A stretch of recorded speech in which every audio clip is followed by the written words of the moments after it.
भारत पर कब्जा करने की बहुत बड़ी साजिश चल रही है और आज ये अखबार में भी आया हुआ है। आज के अखबार की एक खबर है कि झारखंड में बहुत बड़े पैमाने पे मज़ारें बन रही हैं, दरगाह बन रहा है, पक्का कब्रिस्तान बन रहा है, चर्च बन रहा है, मिशनरी स्कूल बन रहा है, हॉस्पिटल बन रहा है। और ये कहाँ बन रहा है? सार्वजनिक स्थानों पे, ऊसर जमीन पे, बंजर जमीन पे, खेल के मैदान के ऊपर, नदियों के किनारे, पहाड़ियों की जो जगह होती है वहाँ पे, जो जंगल पड़े होते हैं वहाँ पे। ये जो मज़ार, दरगाह, पक्का कब्रिस्तान, चर्च, मदरसा, मिशनरी स्कूल बन रहा है, हाईवे के किनारे बन रहा है, जो नॉर्मल सड़क है उसके किनारे बन रहा है। बड़े प्लान्ड वे में एक एक जगह जो है 10-10 एकड़ जमीन कब्जा हो रही है। कोई आदमी अगर अपना अवैध निर्माण करेगा, अपना घर बनाएगा तो कितना बड़ा बनाएगा? 100 गज का बना लेगा, 200 गज का बना लेगा, 300 गज का बना लेगा। घर बनाने में भी खतरा है कि कल को सरकार गिरा भी सकती है। लेकिन एक बार जब मजार बन गई, दरगाह बन गई, पक्का कब्रिस्तान बन गया, चर्च बन गया, मदरसा बन गया, मिशनरी स्कूल बन गया, हॉस्पिटल बन गया, फिर बुलडोजर चलाने की हिम्मत नहीं पड़ेगी। क्यों? क्योंकि फिर इंटरनेशनल खबर बन जाएगी। अगर मजार, दरगाह, पक्का कब्रिस्तान पे बुलडोजर चलाएंगे, मदरसे पे बुलडोजर चलाएंगे, तो पूरे अरब देशों में अल जजीरा उसको चलाएगा। अगर चर्च के ऊपर बुलडोजर चलाएंगे, मिशनरी स्कूल के ऊपर बुलडोजर चलाएंगे, मिशनरी हॉस्पिटल पे बुलडोजर चलाएंगे, तो बीबीसी पूरे अरब और यूरोप में, पूरे यूरोप में और अमेरिका में वहां बदनाम करेगा भारत को। इसलिए बड़े प्लान्ड वे में ये अवैध निर्माण शुरू हो चुका है। एक और भी कारण है, प्राइवेट घर बनाने में आदमी 100-200 गज जगह कब्जा कर पाएगा, लेकिन चर्च बना के 10-10 एकड़ जगह कब्जा हो रही है। मजार बना के, दरगाह बना के, पक्का कब्रिस्तान बना के 4-4 एकड़, 5-5 एकड़ जगह कब्जा हो रही है। और एक बार अगर मजार बन गई तो बड़ा घेरा बना लिया, बड़ी बाउंड्री बना लिया, बाद में उसमें अपना घर भी बन जाएगा। न मजार तो टूटेगा, न घर टूटेगा। केवल घर बनाए तो घर टूटने की संभावना भी रहेगी। इसी तरीके एक बार अगर बड़ा चर्च बना दिया तो बड़ी बाउंड्री घेर लिया, उसमें अपना घर भी बना लिया, न चर्च टूटेगा न घर टूटेगा। बड़ा हॉस्पिटल बना लिया, उसमें अपने घर भी बना लिया, न हॉस्पिटल टूटेगा न घर टूटेगा। और ये हो क्यों रहा है? क्योंकि हमारे देश में अवैध निर्माण करना गंभीर अपराध नहीं। अभी प्रयाग में, उत्तर प्रदेश के प्रयाग में, सोचिए, योगी जी का इतना अच्छा शासन चल रहा है, योगी जी का इतना खौफ है, इसके बावजूद मदरसे में नोट छापने की मशीन भी मिली और अब बाद में अलगाववादी किताब भी मिली। पूरे भारत के मदरसों में, पूरे भारत के मिशनरी स्कूलों में केवल और केवल भारत को बर्बाद करने की पूरी प्लानिंग चल रही है। भारत के खिलाफ नफरत सिखाया जाता है, भारत के खिलाफ जातिवाद का जहर घोला जाता है, और सबसे बड़ी बात यह, धर्मांतरण का अड्डा बन चुका है। मदरसा धर्मांतरण का अड्डा है, मजार धर्मांतरण का अड्डा है, दरगाह धर्मांतरण का अड्डा है, मिशनरी स्कूल धर्मांतरण का अड्डा है, चर्च धर्मांतरण का अड्डा है। ले देख वहां हो क्या रहा है? केवल और केवल धर्मांतरण कराया जा रहा है और भारत के खिलाफ जहर घोला जा रहा है। और हो क्यों रहा है? उसका दो कारण है। पहला, कठोर कानून नहीं हमारे पास अवैध निर्माण के खिलाफ। दूसरा, विदेशों से फंडिंग हो रही है। अल्टीमेटली वो अवैध निर्माण करते हैं तभी उनको फंडिंग होती है। वो अवैध निर्माण करेंगे नहीं तो फंडिंग होगी नहीं। अब फायदा ये है, अवैध निर्माण करेंगे तो जो फंडिंग आएगी उसमें कुछ बचत भी हो जाएगी। भाई, खाड़ी देशों से मदरसा बनाने के लिए पैसा आ रहा है, दरगाह बनाने के लिए पैसा आ रहा है, पक्का कब्रिस्तान बनाने के लिए पैसा आ रहा है, हवाला के जरिए भी आ रहा है, एफसीआरए के जरिए भी आ रहा है और बैंक के जरिए भी आ रहा है। अब आता है 1 करोड़, 50 लाख रुपए का अपना मजार बना लिया, दरगाह बना लिया, पक्का कब्रिस्तान बना लिया, मदरसा बना लिया, 50 लाख रुपए की बचत हो गई। तो एक तरीके से भारत में बैठे बैठे कमाई का जरिया भी है, अवैध निर्माण भी हो रहा है। और रोक क्यों नहीं हो रही है? क्योंकि पहली बात तो हमने ना पुलिस की अकाउंटेबिलिटी और रिस्पॉन्सिबिलिटी तय किया है, ना हमने लेखपाल, कानूनगो, पेशकार, हवलदार, तहसीलदार का रिस्पॉन्सिबिलिटी, अकाउंटेबिलिटी तय किया है। हमने पुलिस चार्टर लागू ही नहीं किया जिसमें हमने ये लिखा हो कि भाई हवलदार का ये काम है, थानेदार का ये काम है, इंस्पेक्टर का ये काम है, ये 10 काम हवलदार को करना है, ये 10 काम थानेदार को करना है, ये 10 काम सब इंस्पेक्टर को करना है। हमने कहीं ऐसा पुलिस चार्टर बनाया नहीं।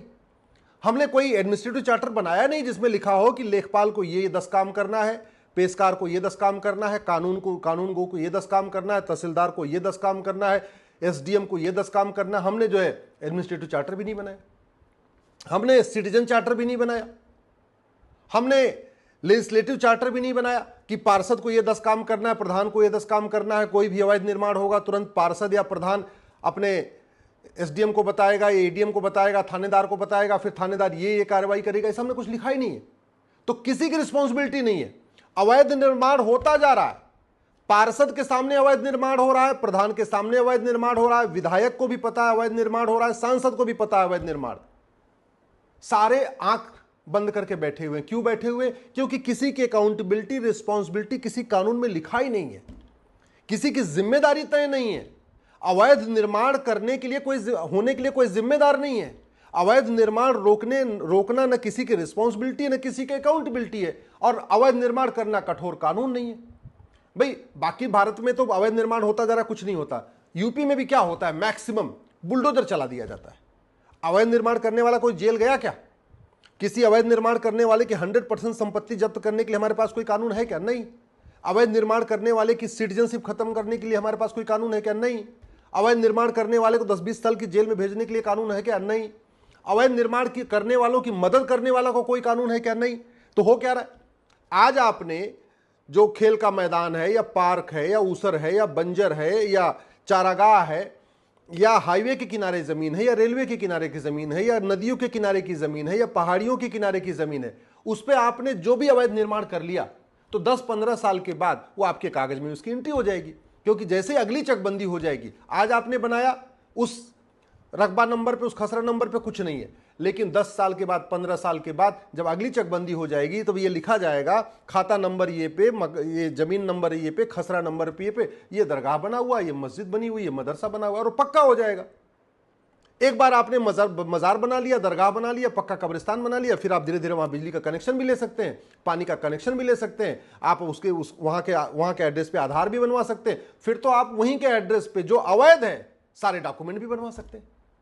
अब खेल पूरा क्यों चल रहा है? क्योंकि हमारे देश में न अवैध निर्माण करना गंभीर अपराध, न फर्जी डॉक्यूमेंट बनवाना गंभीर अपराध, न फर्जी बिजली का कनेक्शन लेना गंभीर अपराध, न फर्जी पानी का कनेक्शन लेना गंभीर अपराध, न हमारे पास पुलिस चार्टर है कि पुलिस की रिस्पॉन्सिबिलिटी, ड्यूटी एक फिक्स की जाए कि भैया हवलदार को ये रोकना है, थानेदार को ये काम करना है और सब इंस्पेक्टर को ये काम करना है।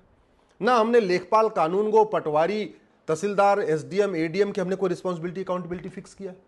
पार्षद, प्रधान केवल लूटने खाने में मस्त हैं, डिवाइड एंड रूल में मस्त हैं, सुबह से लेकर शाम तक नोट और वोट की चिंता करते हैं। उनको भी इस बात की चिंता नहीं कि उनके क्षेत्र में कितना अवैध निर्माण हो रहा है, और अवैध निर्माण अगर रोकते भी हैं तो पैसा आ जाता है। भाई जहां करोड़ों रुपए मजार, दरगाह, मदरसा बनाने के लिए आता है, चर्च बनाने के लिए आता है, मिशनरी स्कूल बनाने के लिए आता है, तो वहां अलग से 10-20 लाख का बजट ये भी आता है कि हवलदार का कैसे मुंह बंद करना है, थानेदार का कैसे मुंह बंद करना है, पेशकार का मुंह बंद करने के लिए क्या करना है, अपना कानूनगो का मुंह बंद करने के लिए क्या करना है, तहसीलदार का मुंह बंद करने के लिए क्या करना है। तो पैसा दे दे के सबका मुंह बंद कर दिया जा रहा है। इसलिए मैं कह रहा हूं ये घटिया कानून भारत को बर्बाद कर देगा, देखते देखते बर्बाद कर देगा। और जब कल को काउंटिंग होगी, जनगणना होगी, तो याद रखिएगा जनगणना में ये भी काउंटिंग होती है कि कितने मंदिर हैं, कितनी मस्जिद है और कितने चर्च हैं। अगली जनगणना में ये पता चलेगा कि भारत में मंदिर कम है, चर्च ज्यादा है और मस्जिद ज्यादा है। मैं आपको गारंटी के साथ कहता हूं, जिस तरीके से अवैध रूप से मजार बन रही है, दरगाह बन रही है और आपका चर्च बन रहा है, मस्जिद बन रही है, अगली जनगणना में मंदिर से ज्यादा भारत में चर्च पाए जाएंगे, मंदिर से ज्यादा भारत में आपके मस्जिदें मिलेंगी। और फिर जब ये मिल गया, फिर तो आप इंटरनेशनली कह सकते हो कि देखो भैया भारत हिंदू राष्ट्र कैसे हो सकता है, भारत में तो मंदिर से ज्यादा चर्च है, भारत में हिंदू से ज्यादा मंदिर से ज्यादा तो जो है आपकी मस्जिद है, तो आप हिंदू राष्ट्र कैसे बना लोगे। हिंदू राष्ट्र तो छोड़िए, भारत बहुत बड़ी बर्बादी की तरफ जा रहा है। क्यों? क्योंकि हमने घटिया कानूनों को बदला ही नहीं है। फंडिंग को हमने, अवैध जो फंडिंग आ रही है उसके खिलाफ कठोर कानून नहीं बनाया है, अवैध निर्माण के खिलाफ कठोर कानून नहीं बनाया। हमने यूनिफॉर्म बैंकिंग कोड आज तक लागू नहीं किया, यूनिफॉर्म पुलिस कोड आज तक लागू नहीं किया, यूनिफॉर्म जुडिशियल कोड आज तक लागू नहीं किया, यूनिफॉर्म एडमिनिस्ट्रेटिव कोड लागू नहीं किया, हमने सिटीजन चार्टर लागू नहीं किया, पुलिस चार्टर लागू नहीं किया, जुडिशियल चार्टर लागू नहीं किया। भारत में जो अवैध निर्माण चल रहे हैं इसको हमने गंभीर अपराध घोषित नहीं किया। और सबसे बड़ी बात, मजार, दरगाह और पक्का कब्रिस्तान बनाना हराम है, पूरे पूरे खाड़ी देशों में एक भी मजार नहीं, एक भी दरगाह नहीं, एक भी पक्का कब्रिस्तान नहीं, और यहां हर किलोमीटर के ऊपर मजार, दरगाह, पक्का कब्रिस्तान बन रहा है। जानते हैं क्यों? ये कोई छोटी छोटी बात नहीं है, अनजाने में नहीं बन रहा, इस साजिश के अंतर्गत बन रहा है।